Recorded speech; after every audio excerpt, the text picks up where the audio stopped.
ತ್ರಿವರ್ಣ ಬುಲೆಟಿನ್ಗೆ ಸ್ವಾಗತ. ನಾನು ಉಮರ್ ಫಾರೂಕ್. ಇವತ್ತಿನ ಪ್ರಮುಖ ಸುದ್ದಿಗಳನ್ನು ಒಂದೊಂದಾಗಿ ನೋಡ್ತಾ ಹೋಗೋಣ.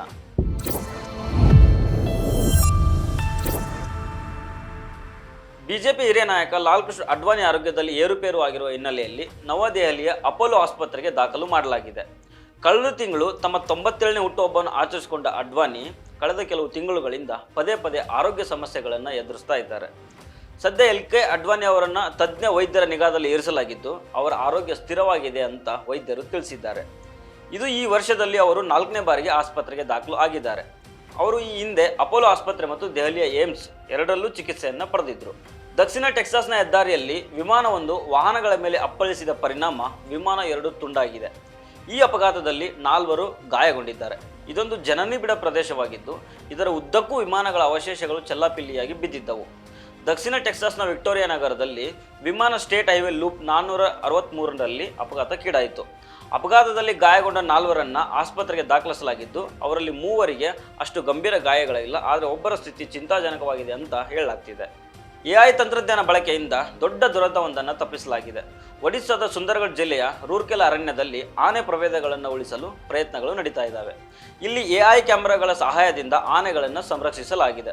2 ದೊಡ್ಡ ಆನೆಗಳು ಮತ್ತು ಒಂದು ಮರಿ ಆನೆ ಇಂಡು-ರುಲಾಚ ರೈಲು ಹಳಿ ಕಡೆಗೆ ಹೋಗ್ತಾ ಇದ್ವು. ಅಲ್ಲಿ ಅವುಗಳಿಗೆ ಬರುತ್ತಿದ್ದ ರೈಲು ಡಿಕ್ಕಿ ಹೊಡೆಯಬಹುದಾಗಿತ್ತು. ಆದರೆ AI ತಂತ್ರಜ್ಞಾನ ಹೊಂದಿರುವ ಕ್ಯಾಮೆರಾಗಳು ಮತ್ತು ರೈಲ್ವೆ ಇಲಾಖೆ ಮತ್ತು ಅರಣ್ಯ ಇಲಾಖೆಯ ಬುದ್ಧಿವಂತಿಕೆಯಿಂದಾಗಿ ಅಪಘಾತವನ್ನು ತಪ್ಪಿಸಲಾಗಿದೆ.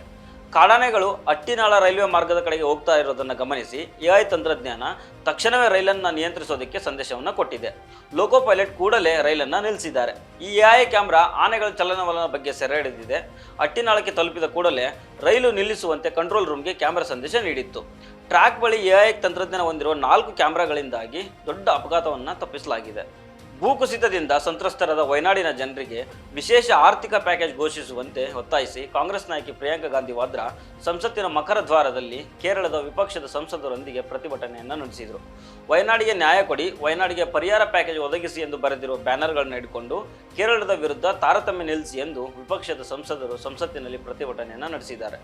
ಪ್ರತಿಭಟನೆ ವೇಳೆ ಮಾತನಾಡಿದ ಪ್ರಿಯಾಂಕಾ ಗಾಂಧಿ, ಸರ್ಕಾರ ವಯನಾಡಿಗೆ ವಿಶೇಷ ಪರಿಹಾರ ಪ್ಯಾಕೇಜ್ ನೀಡಲು ನಿರಾಕರಿಸುತ್ತಿರುವುದರಿಂದ ನಾವು ಆಘಾತಗೊಂಡಿದ್ದೇವೆ.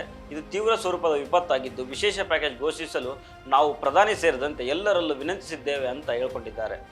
ಕಾಲ್ತುಳಿತದಲ್ಲಿ ಮಹಿಳೆ ಸಾವು ಪ್ರಕರಣದಲ್ಲಿ ನಟ ಅಲ್ಲು ಅರ್ಜುನ್ ಬಂಧನವಾದ ವಿಚಾರ ರಾಜಕೀಯ ಚರ್ಚೆಗೂ ಗ್ರಾಸ ಆಗಿದೆ.